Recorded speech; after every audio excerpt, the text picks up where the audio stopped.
Hello વિદ્યાર્થી મિત્રો, welcome back. આજે આપણે વાત કરીશું ग्राफिकली रिप्रेजेंटेशन ऑफ मोशन.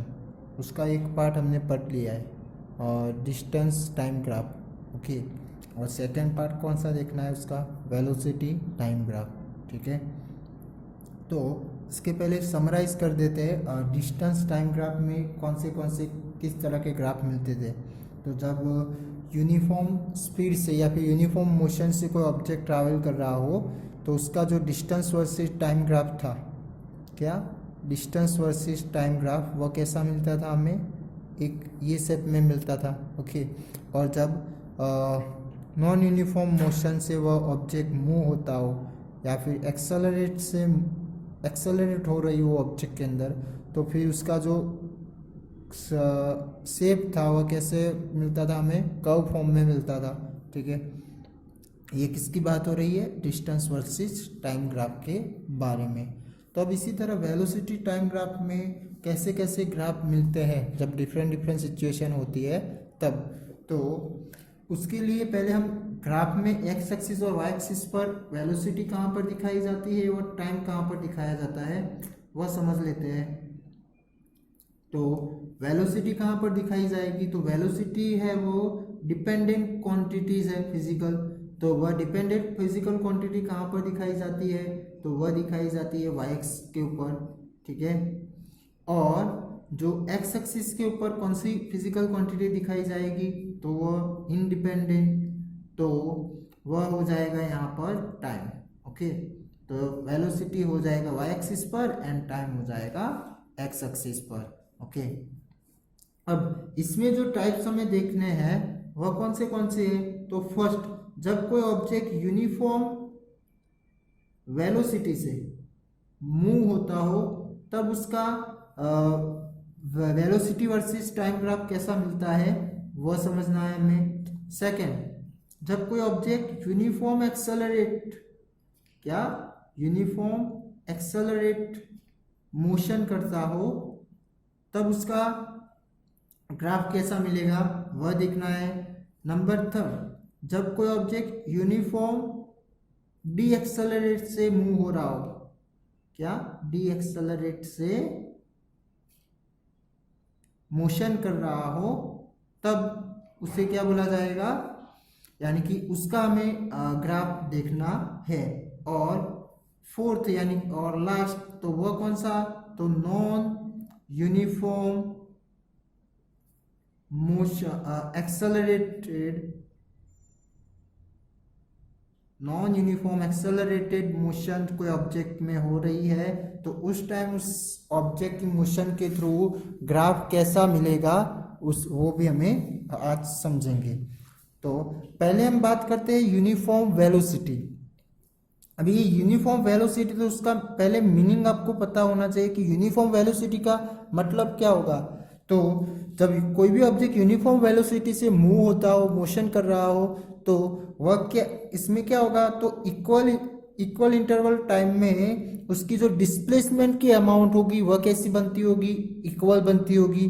तभी जाके हम उसे क्या बोलते हैं? यूनिफॉर्म वेलोसिटी बोलते हैं. इट मीन्स यानी कि वह एक इक्वल सेम अमाउंट से हर एक टाइम पर क्या होता होगा? मूव होता होगा. यानी कि सेम वेलोसिटी डिफरेंट टाइम पर आपको देखने को मिलेगी. तो इसी की वजह से इसका जो ग्राफ होगा कुछ इस तरह से मिलेगा. इसके लिए यूनिफॉर्म वेलोसिटी जो ऑब्जेक्ट से यूनिफॉर्म वेलोसिटी से ऑब्जेक्ट मूव हो रहा हो तो उसका ग्राफ आपको कुछ इस तरह से मिलेगा. चलो इसके लिए हम कुछ सपोज कर लेते हैं कि मान लो कि कोई ऑब्जेक्ट है, वह उसकी स्पीड 50 किलोमीटर पर आवर है, वह इतनी स्पीड से कंटिन्यूअसली कांस्टेंट मूव होता हो तो फिर उसका ग्राफ कैसा हमें हम दिखा सकते हैं? तो हम टाइम ले लेते हैं, आर में ले लेते हैं. ठीक है, टाइम किस में लिया? आर में लिया. एंड जो वेलोसिटी किस में लेंगे? किलोमीटर पर आर में लेंगे. ओके, वेलोसिटी किस में लेंगे? किलोमीटर पर आर. तो अब क्या होगा, यहाँ पर हम दिखा देते हैं 10, 20, 30, 40 एंड 50। ओके, तो यहाँ पर 50 किलोमीटर पर आवर है, यानी कि वह कांस्टेंट स्पीड से मूव होता है। तो 0 आर में भी, यानी कि इनिशियल पोजीशन पर भी उसकी 50 किलोमीटर थी, फिर 1 आर में भी क्या होगी 50 किलोमीटर, 2 आर में भी 50 किलोमीटर, 3 आर पर भी 50 किलोमीटर पर आर से उसकी स्पीड है, एंड 4 आर में भी 50 किलोमीटर पर आ रही है। तो इसकी वजह से उसका टाइम स्पेंड हो रहा है, बट इसी के साथ साथ उसकी वेलोसिटी तो क्या है, कांस्टेंट है, एक ही अमाउंट पर है। तो जो ग्राफ उस पॉइंट के थ्रू बनेगा तो वो अटैच करेंगे तो किस तरह मिलेगा, कुछ हमें एक स्ट्रेट लाइन देखने को मिलेगा। कैसा मिलेगा, एक स्ट्रेट लाइन के फॉर्म में, और वह भी क्या है, एक एक्स एक्सिस के पैरेलल फॉर्म में देखने को मिल रहा है। ओके, तो ये बात थी यूनिफॉर्म। जब भी ऑब्जेक्ट यूनिफॉर्म वेलोसिटी से मूव होता हो तो आपको एक स्ट्रेट लाइन के फॉर्म में मिलेगा। अब यहाँ पर तो इसकी कुछ स्पीड थी, क्या था उसमें, यहाँ पर इसकी कुछ स्पीड है, बट मान लो कि कोई रेस्ट पोजीशन में ऑब्जेक्ट हो, तो रेस्ट पोजीशन में ऑब्जेक्ट की वेलोसिटी क्या होगी, तो वह v इज इक्वल टू तो 0 बन जाएगा। ठीक है, 0 किलोमीटर पर आवर या फिर 0 मीटर पर सेकेंड। तो उस टाइम वो कितना भी टाइम एक्सपेंड करे, कितना भी टाइम ले ले, तो उसका ग्राफ हम कैसे दिखा सकते हैं, तो वह किसके ऊपर सेट हो जाएगा, पूरी एक्स एक्सिस पर वो आ जाएगा, यानी कि इमर्ज हो जाएगा एक्स एक्सिस में। ओके, तो वह उस टाइप का ग्राफ आपको दिखाया हो तो वह किसका ग्राफ होगा, जब ऑब्जेक्ट रेस्ट पोजीशन पर होता है तब का ग्राफ वह बनेगा। बट यहाँ पर क्या है, यहाँ पर कुछ इसकी वेलोसिटी है, इसकी वजह से ये कैसे मिला हमें, तो वह एक्स एक्सिस के पैरेलल एंड स्ट्रेट लाइन मिल रहा है। ओके, अब इसी के साथ साथ हमने ये डिस्टेंस वर्सेस टाइम ग्राफ में एक ग्राफ के अकॉर्डिंग एक फिजिकल क्वांटिटी सीखी थी ट्रायंगल के थ्रू, कि इसका जो स्लोप होता है, ए बी वाला जो स्लोप था, तो उसके ऊपर से कौन सी फिजिकल क्वांटिटी मिलती थी, हमें स्पीड मिलता था। ओके, तो इस तरह यहाँ पर भी, अब इसमें एक छोटा सा पोर्शन ले लेते हैं हम, उसे हम मेंशन करेंगे, ए एंड बी से ही मेंशन कर देते हैं। तो अब ए से बी का आप एक्स एक्सिस पर कुछ एरिया कवर करते हुए दिखाओ, तो उससे आपको जो फिजिकल क्वांटिटी मिलती है वह है डिस्प्लेसमेंट। क्या है वह, डिस्प्लेसमेंट। यानी कि अब ये ए बी, ए पॉइंट और बी पॉइंट के थ्रू आप एक्स एक्सिस पर दिखा रहे हैं, उससे कनेक्ट कर रहे हैं, तो उससे अब एक पूरा एक एरिया आपको मिलेगा। तो वो एरिया मिल रहा है, जो भी फिगर बनती है, तो वो एरिया आप फाइंड करेंगे, तो वह एरिया से आपको कौन सी फिजिकल क्वांटिटी मिलेगी, तो डिस्प्लेसमेंट। अब ये डिस्प्लेसमेंट कैसे मिलेगा, तो इसके लिए हमें एरिया फाइंड करने को आना चाहिए। ओके, तो अब एरिया के लिए आप यहाँ पर देख सकते हैं कि ये क्या बन रहा है, रेक्टेंगल बन रहा है। क्या बन रहा है, एक रेक्टेंगल। तो रेक्टेंगल का एरिया फाइंड करना हो तो क्या होगा, उसका लेंथ इंटू ब्रेथ होगी। ठीक है, तो ये चलो यहाँ पर हम पॉइंट दिखा देते हैं सी एंड डी। तो अब यहाँ पर आप देख सकते हैं ए डी लेंथ बन जाएगी और सी डी क्या बन जाएगी, ब्रेथ बन जाएगी। तो वो दोनों का मल्टीप्लाई करें तो वो क्या मिल जाएगा हमें, एरिया, और वह एरिया क्या बताएगा, डिस्प्लेसमेंट की वैल्यू। तो वह क्या हो जाएगा, S is equal to area of rectangle A B C D. ठीक है, तो वो क्या बनेगा, A D into C D बनेगा। ठीक है, क्या होता है, क्योंकि उसके सामने वाली जो साइड होगी वो तो उसका अमाउंट क्या होता है, इक्वल होता है, इक्वल साइज में होती है। ठीक है, अब एडी हमें फाइंड करना हो तो कैसे करेंगे, तो ये एडी किसके पैरेलल है, वाई एक्सिस के पैरेलल है। एडी किसके पैरेलल है, एडी वाई एक्सिस के पैरेलल है, जिसकी वजह से जितना यहाँ वाई एक्सिस पर अमाउंट होगा, मैग्नीट्यूड होगा, उतना ही क्या होगा, ये एडी का बनेगा। तो वह कितना होगा, 15 माइनस 0, तो क्या हो जाएगा 50 माइनस 0 यानी कि 50 आ जाएगा। एडी का वैल्यू 50 एंड सी डी का क्या हो जाएगा, तो सी डी का आप यहाँ पर देख सकते हैं, सी डी फाइंड करना हो तो क्या करना पड़ेगा, सी में से डी माइनस करना पड़ेगा, यानी कि सी का पॉइंट कितना है, वैल्यू 4 है, डी का कितना है 2 है, तो 4 माइनस 2 यानी क्या हो जाएगा 2, तो यहाँ पर 2 आ जाएगा, तो क्या बनेगा 100 किलोमीटर डिस्टेंस बनेगा, कितना बनेगा 50 इंटू 2, तो वह हो जाएगा 100 किलोमीटर। तो ये इसकी क्या मिल गई, डिस्प्लेसमेंट, यानी कि ये डिस्प्लेसमेंट और कुछ नहीं है, पर यहाँ पर जो एरिया जो मिल रहा है उसी से हमें वह डिस्प्लेसमेंट मिलती है, या फिर इसे आप डिस्टेंस भी बोल सकते हैं, ठीक है। तो इस तरह से ये वेलोसिटी टाइम ग्राफ के ऊपर से आप डिस्प्लेसमेंट भी फाइंड कर सकते हैं, ओके। अब सेकंड देखते हैं, तो सेकंड कौन सा है, यूनिफॉर्म एक्सेलरेट मोशन, कैसी, uniform accelerated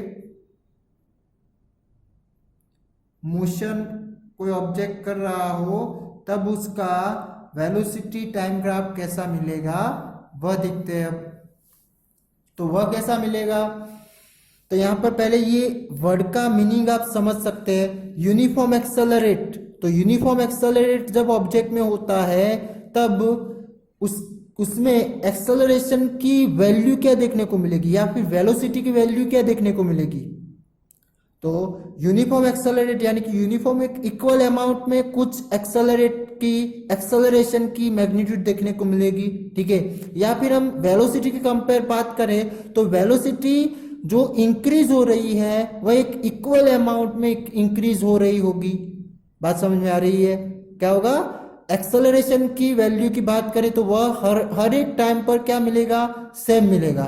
and then velocity के कंपेयर बात करें तो वेलोसिटी एक इक्वल अमाउंट में वह इंक्रीज होती होगी, जैसे कि हम 0 सेकंड पे कोई 10 मीटर वेलोसिटी 10 मीटर पर सेकंड उसकी वेलोसिटी थी, 1 सेकंड पर उसकी वेलोसिटी इंक्रीज होकर 20 मीटर पर सेकंड होती है, 2 सेकंड पर उसकी वेलोसिटी इंक्रीज होकर 30 मीटर पर सेकंड होती है, 3 सेकंड पर उसकी सपोज कर लेते हैं 40 मीटर पर सेकंड। तो अब आप ये कंडीशन में देख सकते हैं कि क्या है कि ये दोनों के बीच में जो डिफरेंस है वह कितना है, सेम अमाउंट में वह है, यानी कि 10-10 का है कि नहीं है, ठीक है।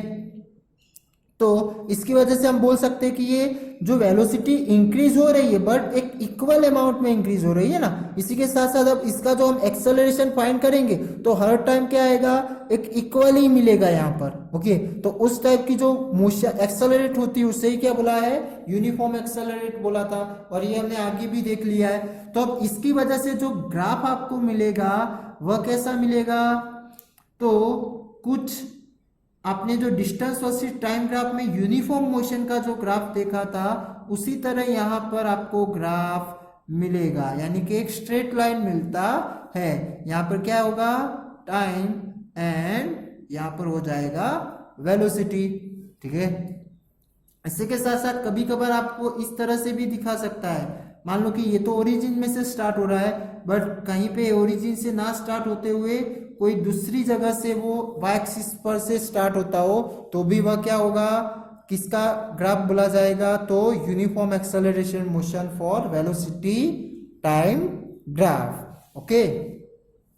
अब इसमें भी हम डिस्प्लेसमेंट की वैल्यू फाइंड कर सकते हैं। तो इसके लिए क्या करना पड़ेगा, स्मॉल पोर्शन लेना पड़ेगा ग्राफ के ऊपर, तो चलो वो ले लेते हैं ए बी, ओके। अब ये ए बी के थ्रू एक्स एक्सिस पर जितना एरिया कवर होता होगा उस एरिया की वैल्यू आप फाइंड करोगे तो उसके ऊपर से आपको क्या मिल जाएगा, उसकी मैग्नीट्यूड, डिस्प्लेसमेंट की मैग्नीट्यूड मिल जाएगी, ठीक है। तो यहाँ पर कुछ आपको ये एरिया कवर होता हुआ देखने को मिल रहा है, ओके। तो चलो इसके नाम भी दे देते हैं सी एंड डी, ओके। अब इसी के साथ साथ ये ए पॉइंट को मैं BC के साथ टच करूं, कनेक्ट करूं, तो कुछ BC के ऊपर एक पॉइंट पर जो कनेक्ट हो रहा है उसे हम ले लेते हैं E। तो अब यहाँ पर एक क्या बन रहा है, ट्रायंगल बन रहा है, ओके। तो जब भी वेलोसिटी टाइम ग्राफ में जो ट्रायंगल में जो स्लोप होता है वह स्लोप एक फिजिकल क्वांटिटी दिखाता है, और वह कौन सी फिजिकल क्वांटिटी है? तो आप यहाँ पर अब देख सकते हैं कि जो बीई की वैल्यू हमें मिलेगी, बीई यानी कि बीई की वैल्यू किसके रिलेटेड मिलेगी? तो आप उसके परपेंडिकुलर, वो दोनों पॉइंट के परपेंडिकुलर आप वाई एक्सिस पर जाओगे तो कुछ वेलोसिटी की वैल्यू मिलेगी। ओके, तो यहाँ पर हम सपोज कर लेते हैं v1 और यहाँ पर सपोज कर लेते हैं v2। इसी तरह a और e को हम परपेंडिकुलर x एक्सिस पर जाए तो यहाँ पर टाइम की वैल्यू मिलेगी। ठीक है, तो अब ये b यानी क्या? तो मैं v2 में से v1 माइनस करूँ उतना वैल्यू मुझे मिलेगा बी का, एंड देन ए का वैल्यू क्या मिलेगा? तो वह मिलेगा T2 माइनस T1। अब ये दोनों का मैं डिवीजन कर दूं, V2 minus V1 upon T2 minus T1। ठीक है, तो इस आप यहाँ पर देख सकते हैं V क्या है? वेलोसिटी। T क्या है? टाइम। तो वेलोसिटी बाय टाइम वो किसका वैल्यू दिखाएगा? तो वह दिखाएगा एक्सेलरेशन का। किसका दिखाएगा? एक्सेलरेशन का। ठीक है, इसी के साथ साथ ये एक्चुअली किसका वैल्यू बनेगा? ए बी स्लोप का। ठीक है, तो ए बी वह क्या दिखाता है? एक्सेलरेशन। ओके, तो एक्सेलरेशन जब भी आपको फाइंड करनी हो तो क्या करना पड़ेगा? v2 minus v1 divide by T2 minus T1, या फिर A B is equal to B E upon क्या हो जाएगा? ए हो जाएगा, क्योंकि बी क्यों पहले लिया? क्योंकि वेलोसिटी, न्यूमिनेटर में वेलोसिटी आती है और डिनोमिनेटर में क्या आता है? टाइम आता है। ठीक है, तो दूसरा यहाँ पर दो फिजिकल क्वांटिटी आपको मिलेगी। जब उसके स्लोप के ऊपर से क्या मिलता है? एक्सेलरेशन मिलता है, एंड देन एरिया जो कवर होता है वह एरिया के ऊपर से क्या मिलेगा? तो डिस्प्लेसमेंट मिलेगा हमें। ठीक है, तो अब ये डिस्प्लेसमेंट हमें यहाँ पर फाइंड करना हो तो वो कैसे करेंगे? तो आप यहाँ पर देख सकते हैं कि ये ई पॉइंट लेने की वजह से यहाँ पर दो फिगर बन रही है। कौन सी? तो ये ए बी ई क्या बन जाएगा? ट्राइंगल बन जाएगा, एंड इसी के साथ साथ ए ई सी डी वह क्या बन जाएगा? तो रेक्टेंगल बन जाएगा। और दोनों रेक्टेंगल और ट्राइंगल का एरिया आप सम एडिशन करोगे तब जाके पूरा A B E C D का एरिया मिल जाएगा। ठीक है, और वही उसी का एरिया किसकी वैल्यू दिखाता है? तो वह दिखाएगा डिस्प्लेसमेंट की वैल्यू। ठीक है, तो डिस्प्लेसमेंट आपको फाइंड करनी है तो किसका एरिया फाइंड करना पड़ेगा? Area of A B E C D. और ए बी सी डी का एरिया फाइंड करने के लिए क्या करेंगे? Area of triangle ABC plus area of rectangle कौन सा? AECD आएगा। ओके, अब एरिया ऑफ ABC का क्या होता है? फॉर्मूला क्या होगा? तो वह होगा 1/2 बेस इंटू हाइट होगा, बेस इंटू हाइट हो जाएगा, एंड देन रेक्टेंगल का तो वह हो जाएगा लेंथ इंटू ब्रेथ हो जाएगा। ठीक है, तो अब 1/2 बेस, अब यहाँ पर ट्राइंगल में कौन सा बनेगा? तो ये हो जाएगा उसका बेस। यहाँ पर ए क्या हो जाएगा? बेस हो जाएगा, एंड जो बीई है वह क्या हो जाएगी? उसकी हाइट हो जाएगी। ये क्या हो जाएगा? बेस हो जाएगा। तो हम यहाँ पर लिख सकते हैं ए इंटू क्या? बीई। ठीक है, एंड लेंथ इंटू ब्रेथ तो वो एडी इंटू क्या हो जाएगा? लेंथ ईडी, और ब्रेथ क्या हो जाएगी? सीडी हो जाएगी। ठीक है, तो जब ये दोनों की वैल्यू मिल जाएगी और सम करोगे तभी जाके आपको क्या मिल जाएगा? डिस्प्लेसमेंट की वैल्यू। ओके, और एक्सेलरेशन में जब ए बी आप फाइंड करोगे तो वो स्लोप की वैल्यू जो मिलेगी उससे क्या मिलेगा आपको? एक्सेलरेशन मिलेगा। ओके, तो ये बात थी यूनिफॉर्म एक्सेलरेटेड मोशन की। उसका ग्राफ कैसा मिलता है? एक स्ट्रेट लाइन मिलता है, लीनियर मिलेगा। ओके, अब थर्ड जो है वह यूनिफॉर्म डी एक्सेलरेटेड मोशन है, यानी कि अब डी एक्सेलरेटेड मोशन किससे बोला जाएगा? तो उसकी जो वेलोसिटी होती है, कौन सा लेना है हमें, यूनिफॉर्म डी एक्सेलरेटेड मोशन जब कोई ऑब्जेक्ट में हो रहा हो तब उसका ग्राफ कैसा मिलेगा। ओके, पहले हम समझते हैं डी एक्सेलरेटेड किसे बोला जाएगा। तो डी एक्सेलरेटेड यानी कि ये एक्सेलरेशन ही है, बट यहां पर एक्सेलरेशन की जो वैल्यू होगी वह कैसी मिलेगी, नेगेटिव मिलती है। कैसी मिलती है हमें, नेगेटिव। तो नेगेटिव मिलती है, इसकी वजह से उससे क्या बोला था, डी एक्सेलरेट। अब नेगेटिव मिलने का रीजन क्या था, बिकॉज ऑफ वह जो वेलोसिटी है वह डिक्रीज होती है।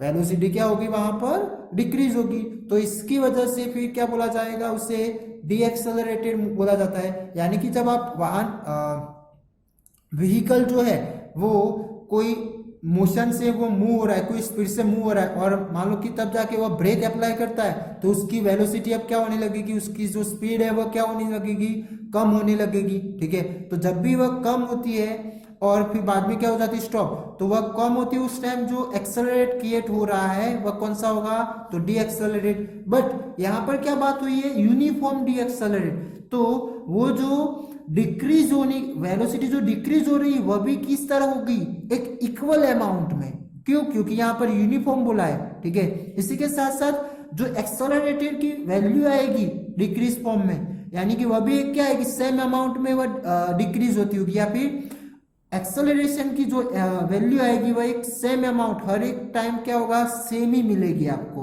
ओके, तो अब इसकी वजह से जो उसका time graph, velocity time graph जो बनता है वह कैसा बनेगा, तो कुछ डिक्रीज हो रही उसकी वेलोसिटी, तो हमें इंक्रीज में से डिक्रीज फॉर्म, यानी कि कुछ इस तरह से इसका स्लोप मिलेगा हमें। ओके, तो ये हो गया velocity versus time graph for uniform accelerated motion के लिए। ओके, अब यहां पर आपको ट्रायंगल बनाना हो तो कैसे बनाएंगे, तो कुछ इस तरह से। ठीक है, और ये ट्रायंगल पर से जो ए बी की वैल्यू मिलेगी वह क्या मिलेगी, तो वह एक्सेलरेशन मिल जाएगा, और उसके थ्रू जो एरिया कवर होता है वह एरिया क्या दिखाएगा, तो वह दिखाएगा डिस्प्लेसमेंट। ठीक है, तो डिस्प्लेसमेंट को दूसरा बोलना हो तो आप यहाँ पर डिस्टेंस भी बता सकते हैं। ओके, अब जो लास्ट वाला है वह कौन सा है, तो वह हो जाएगा नॉन यूनिफॉर्म एक्सेलरेशन या फिर एक्सेलरेटेड मोशन। तो उसके लिए जो ग्राफ बनेगा वह कैसा बनेगा, तो यहां पर पहले उस मीनिंग समझ लेते हैं इसका। नॉन यूनिफॉर्म एक्सेलरेटेड बोला है, इसका मतलब जो एक्सेलरेशन की वैल्यू अब क्या होती रहेगी, चेंज होती रहेगी, यानी कि हर एक टाइम इक्वल अमाउंट में मिलेगी नहीं। तो इसका मतलब कि यहाँ पर एक्सेलरेटेड की वैल्यू चेंज हो रही, तो वेलोसिटी भी क्या हो रही है, चेंज हो रही है, यानी कि कभी कभार इंक्रीज होती होगी, कभी कभार डिक्रीज भी होती हुई देखने को मिलेगी। तो उस टाइम जो वेलोसिटी टाइम ग्राफ का जो ग्राफ का शेप मिलता है वह कुछ इस तरह से आपको मिलेगा। किस फॉर्म में, कोई जिगजैग के फॉर्म में, ऐसे। ठीक है, तो ये किसका ग्राफ हो गया, velocity versus time graph for non uniform accelerated motion. अब आप यहां पर देख सकते हैं, मान लो कि मैं यहां पर पॉइंट ले लूं A B C D E F. ठीक है, तो आप ओ से लेकर ए पर देखो तो वह वेलोसिटी इंक्रीज हो रही है। ठीक है, तो उस टाइम एक्सेलरेट क्या होगा, इंक्रीज होगा। ठीक है, एक्सेलरेटेड भी क्या हो, एक्सेलरेटेड मोशन हो रही यूनि। ठीक है, फिर इसी के साथ साथ वह क्या हो रहा है, ए बी, यानी कि उसकी वेलोसिटी फिर डिक्रीज होने लगी। जैसे जैसे टाइम एक्सपेंड हुआ वैसे एक्सपेंड होता जाता है, तब क्या होगा, वह वेलोसिटी डिक्रीज हो रही, तो उस टाइम जो एक्सेलरेशन होगा वो क्या होगा, डी एक्सेलरेशन बोलेंगे हम। फिर बाद में वो फिर से इंक्रीज होती है, बाद में डिक्रीज होती है। तो इस तरह की जो जिगजैग फॉर्म में मिलता है, क्या जिगजैग फॉर्म में जो ग्राफ हमें मिलता है वह किसका होगा, non uniform accelerated motion for velocity versus time graph के बारे में। ठीक है, तो आज हमने ये फोर ग्राफ देखे किसके, वेलोसिटी वर्सेस टाइम ग्राफ के। फर्स्ट कौन सा था, यूनिफॉर्म वेलोसिटी से ऑब्जेक्ट मूव हो रहा हो तब उसका एक स्ट्रेट लाइन मिलता है, और वह भी कैसा, एक्स एक्सिस के पैरेलल। बट वहां पर कुछ वेलोसिटी होगी तब जो रेस्ट पोजीशन में होगा तो वह एक्स एक्सिस के ऊपर ही मिलेगा आपको। ओके, ये याद रखना है। इसी के साथ साथ फिजिकल क्वांटिटी कौन सी मिलेगी, डिस्प्लेसमेंट मिलेगी। अब यहाँ पर जो एक्सेलरेशन की वैल्यू होगी वह क्या हो जाएगी, तो 0 हो जाएगी, क्योंकि यहाँ बी और ए पॉइंट पर क्या है, सेम ही है।